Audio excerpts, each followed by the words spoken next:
Good morning students. Today's topic is corrosion, जिसे हिंदी में कहते हैं संक्षारण। क्लास 12 चैप्टर 3 और लास्ट टॉपिक है ये संक्षारण। संक्षारण वह प्रक्रिया है जिसमें जलवाष्प और वायुमंडलीय गैसें धातु की सतह से क्रिया करके धातु की सतह पर कुछ कार्बोनेट्स, ऑक्साइड्स, सल्फेट्स और सल्फाइड्स का निर्माण कर देती हैं और धातु का क्षय होने लग जाता है धीरे धीरे। तो इस प्रक्रिया क्या कहलाती है? संक्षारण। Corrosion is a process in which on the surface of the metal by attacking of water vapor or atmospheric gases, some carbonates, oxides, sulfates, sulfides are formed. This is called corrosion. Corrosion के कुछ उदाहरण आप दैनिक जीवन में भी देखते हैं, जैसे कि लोहे पर जंग का लगना। फर्स्ट, लोहे पे जंग का लगना। Second, green coating on copper, copper पर हरी परत का चढ़ना। और थर्ड इज आयरन एजी पर ब्लैक कलर यानी काली परत का चढ़ना, ब्लैक कोटिंग ऑन सिल्वर। तो ये तीन एग्जाम्पल आप डेली लाइफ में देखते हैं। These are the examples of corrosion. Now I am taking the electrochemical theory. Okay, electrochemical theory of corrosion. Electrochemical theory, विद्युत रासायनिक सिद्धांत। देखिए, पहले मैं आपको थोड़ा सा समझाती हूँ इसमें कि धातु की सतह पर होता क्या है कि धातु की सतह पर कुछ दरारें बन जाती हैं। इन दरारों में जल की बूंदें इकट्ठी हो जाती हैं, जो कि कुछ मात्रा में ऑक्सीजन अवशोषित कर लेती हैं और कुछ वायुमंडलीय गैसें जैसे कि CO2 अवशोषित कर लेती हैं। फिर क्या होता है कि जो आयरन की सतह होती है वो तो ऑक्सीकरण का काम करती है, यानी कि जो Fe है आयरन, वो Fe+2 में परिवर्तित हो जाता है इलेक्ट्रॉन को निकालकर, और उन्हीं इलेक्ट्रॉनों को ग्रहण करता है जो जल की सतह, जो आयरन की सतह होती है उस पर जो इकट्ठा जल है जिसमें कि O2 और CO2 घुली हुई है, वो कैथोड की तरह कार्य करता है और Fe द्वारा जो छोड़े गए इलेक्ट्रॉन है उन्हें ग्रहण करता है। देखिए, मैं थोड़ा सा इसे डायग्राम से एक्सप्लेन कर देती हूँ आपको, ऐसे समझ में नहीं आएगा ये। जैसे सपोज करिए ये मेटल है, ठीक है। मेटल पे जैसे Fe है, आयरन का मेटल है, Fe जो है वो Fe+2 में परिवर्तित हो जाता है। 2Fe के 2Fe होते हैं और 2Fe+2 बनता है 4 इलेक्ट्रॉन निकालकर, बाय लिबरेटिंग 4 इलेक्ट्रॉन्स। तो एक तरह से मेटल जो है वो एनोड की तरह कार्य करता है, ठीक है। और मेटल की जो सरफेस है जिसमें दरारें हैं और दरारों में क्या इकट्ठा है, H2O वाटर ड्रॉपलेट्स हैं और उसमें O2 घुली हुई है और CO2 है कुछ मात्रा में, ठीक है। तो ये हमारा ये जो 4 इलेक्ट्रॉन्स लिबरेट करता है, निकालता है, उन्हें ये ग्रहण करता है। यानी कि जो धातु की सतह पर जो H2O की परत होती है, CO2 की परत होती है, O2 की परत होती है, वो एक तरह से कैथोड का काम करती है। कैथोड, ठीक है। ये एनोड बन गया आपका और ये आपका कैथोड बन गया।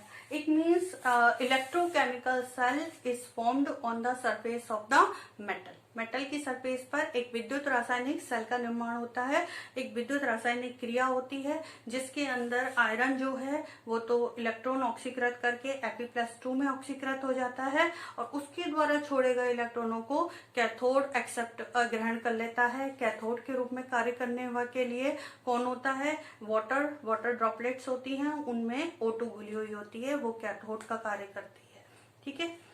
अब यहाँ पर जो अभिक्रियाएं होती हैं, सबसे पहले जो H2O है वो इस CO2 से, जो H2O है वो इस CO2 से क्रिया करके 2H2O + 2CO2 आपस में अभिक्रिया करके 2 मॉलिक्यूल्स ऑफ H2CO3 बना देते हैं। साथ में ये इक्विलिब्रियम में होते हैं 4H+ + 2CO3 -2 की फॉर्म में, ठीक है। यानी कि अर्थात इसकी जो H2O है और CO2 है ये आपस में क्रिया करके कार्बोनिक अम्ल का निर्माण करती है और कार्बोनिक अम्ल जो है वो 4H+ आयनों के रूप में ऑक्सीकृत रहता है। तो ये जो 4H+ आयन है इन्हीं को ये O2 ग्रहण करती है। ये बची हुई O2 जो है इन्हीं 4H+ को ग्रहण करती है कैथोड। ठीक है, तो पहले हम लिखते हैं एनोड पर रिएक्शन। एट एनोड पे oxidation will take place. Fe to Fe will get changed into 2Fe+2 by liberating 4 electrons. Okay, and at cathode reduction will take place and this O2 will accept the 4H+ and 4 electrons, 4H+ and 4 electron, and get converted into 2H2O. Okay, now overall reaction will be LHS में आपके 2Fe है, O2 है, 4H+ है, तो 2Fe+ O2 plus 4H+ gives, यहाँ पे RHS पे क्या है, 2Fe+2 plus 2H2O। ये आपकी ओवरऑल रिएक्शन हो जाती है। ठीक है, अब ये जो Fe+2 आयन बनते हैं, अब इसके बाद की सुनिए कि ये जो Fe+2 आयन्स बनते हैं ये वाटर ड्रॉपलेट से यानी वाटर से और ऑक्सीजन से रिएक्ट करके एक कॉम्प्लेक्स बना देते हैं, एक ऑक्साइड बना देते हैं जो Fe2O3 कहलाता है, यानी कि आयरन ऑक्साइड कहलाता है। ठीक है, तो पहले मैं वो अभिक्रिया लिख रही हूँ कि इसके 4 ions 4Fe+2 will react with O2 and 4H2O forms 2Fe2O3, iron का ऑक्साइड बना देते हैं, कितने H+ रिलीज करके। ठीक है, यहाँ पे जो आयरन की ऑक्सीडेशन स्टेट है वो +2 है, लेकिन यहाँ पे जो ऑक्सीडेशन स्टेट है वो +3 है। इसकी ऑक्सीजन की -2 होती है, तो 3 2 6 और 6 में 2 का डिवाइड करेंगे आप तो 3 आ जाएगा। यानी Fe की जो ऑक्सीडेशन स्टेट है यहाँ पे Fe+2 से Fe+3 में कन्वर्ट हो रही है, ये इंपॉर्टेंट बात है। ठीक है, यहाँ पे जो आयरन का ऑक्साइड बना है वो जल की बूंदों से लगातार रिएक्ट करता है और लास्ट में एक हाइड्रेटेड कॉम्प्लेक्स बना देता है Fe2O3 NH2O का, जिसे हम रस्टेड आयरन कहते हैं। ठीक है, उसी को हम लोहे में जंग लगना कहते हैं।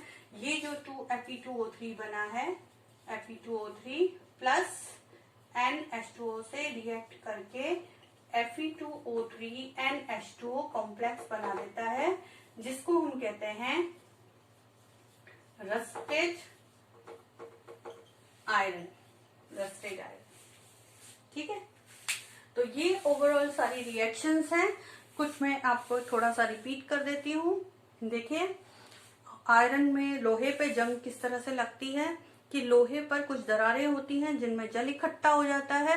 वो वाटर ड्रॉपलेट जो होती हैं वो कुछ मात्रा में ऑक्सीजन और एटमॉस्फेरिक CO2 से रिएक्ट करती हैं। तो सबसे पहले वाटर ड्रॉपलेट CO2 से रिएक्ट करके H2CO3 बनाती है। H2CO3 से हमें 4H+ मिलते हैं।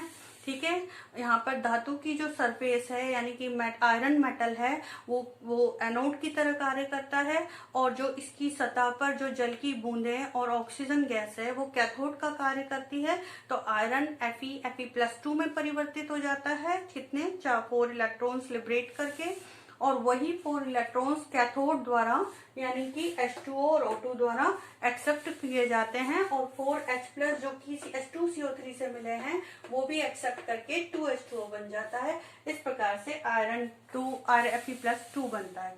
फिर Fe+2 जो है वो O2 और H2O से लगातार अभिक्रिया करता है और Fe2O3 का निर्माण कर देता है, और ये Fe2O3 फिर जलयोजित होकर एक जलयोजित हाइड्रेटेड कॉम्प्लेक्स बना देता है, जिसे हम रस्टेड आयरन कहते हैं, जिसका सूत्र होता है, फॉर्मूला होता है Fe2O3 NH2।